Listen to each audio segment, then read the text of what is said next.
The revelation of this news is also designed to goad Trump into firing somebody. Firing Mueller was what they actually, I think, are seeking.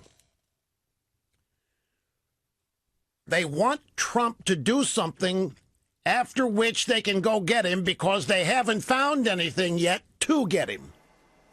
That was Rush Limbaugh making a great point earlier today, saying the breathless hysteria media coverage of the Cohen FBI raid, that's all designed to provoke the president to fire Mueller. Here with reaction, the author of the bestseller Trumped Up, How the Criminalization of Political Differences Endangers Democracy. Harvard Law professor Alan Dershowitz is with us. So I read reports that you were at the White House today with the president. Can you share any details? Well, it was a prearranged, pre-scheduled meeting with White House staffers regarding the ongoing peace process in the Middle East. I have advised every president since Bill Clinton on Israel, because obviously people know it's a passion with me, and trying to resolve the Israel-Palestine conflict is something I've been working on, writing about. I've written 6 books on the subject, and I was scheduled to meet with staff members in the White House for a period of time, and that was the primary focus of the meeting. It was very nice. Then I was invited to have dinner with the president and a few other people, and we discussed the Middle East and a range of subjects, right? Well, it's a subject we also agree on, by the way, and we have for many, many years. And we made a lot of progress, by the way, with this president doing things that no other president has done, which you got to give him so much credit for. Absolutely. You actually, we got a lot of commentary on your appearance last night, and you've even taken it a step further, that this raid of the president's private attorney in his office, in his home, and as he was staying in a hotel, I guess, because of construction, that you say violated constitutional rights, Professor. Well, you can't just go and sweep up all lawyer-client privileged information and then give it over to some FBI agent or a low-ranking U.S. attorney and say, well, go through it. And the stuff that isn't privileged, turn over to the prosecutors. The stuff that is privileged, well, you can read it and you can study it, but you can't give it to prosecutors. The Fourth and Sixth Amendment don't just protect against use of evidence in a criminal trial.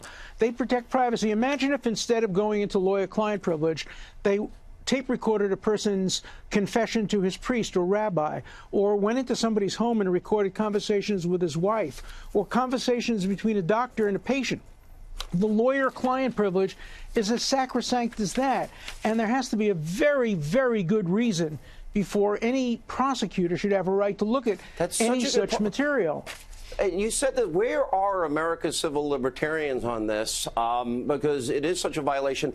I want to ask you this question because I think this is important. Do you? I thought Rush. I'll use his word. I thought it was right on target that what we see the prosecutor doing here is because there's no evidence of collusion. They seem to be trying to goad the president. He does have the right to fire Mueller. That's established. But it seems like they want to precipitate some type of crisis because they found no Russia collusion. Well, I don't believe the president will fire anybody. I think that what we're seeing is a bifurcation of the investigation.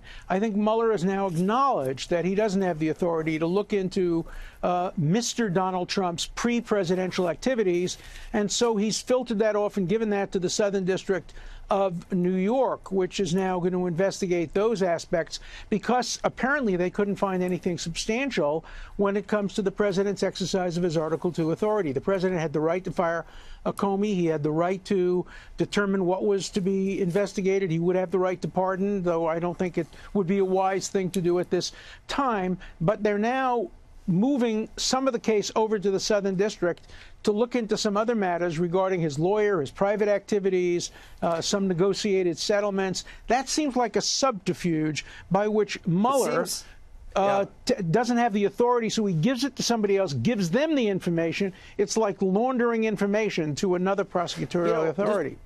I mentioned this earlier. This, to me, seems like the greatest danger, and this is I think this is where the constitutional issue comes in terms of this is so far beyond, A, his mandate, B, by getting into the private records of the president's personal attorney. At that point, doesn't that backdoor Mueller, even though it's the Southern District of New York, right into every business deal, right into every private agreement that the president has ever made?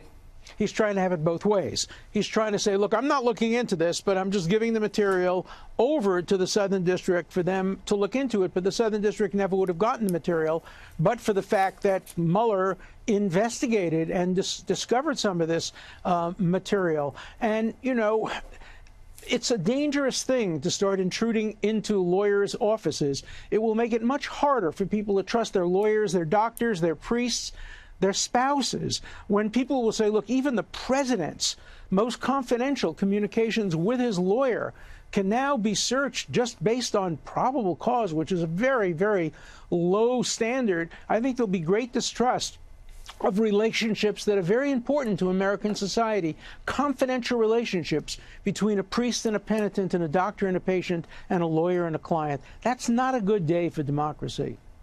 I think that's well said, Professor. Thank you. I know you've had a busy 24 hours. You were with us last night, up early this morning on Fox and Friends with the president. We appreciate your time. Thank you.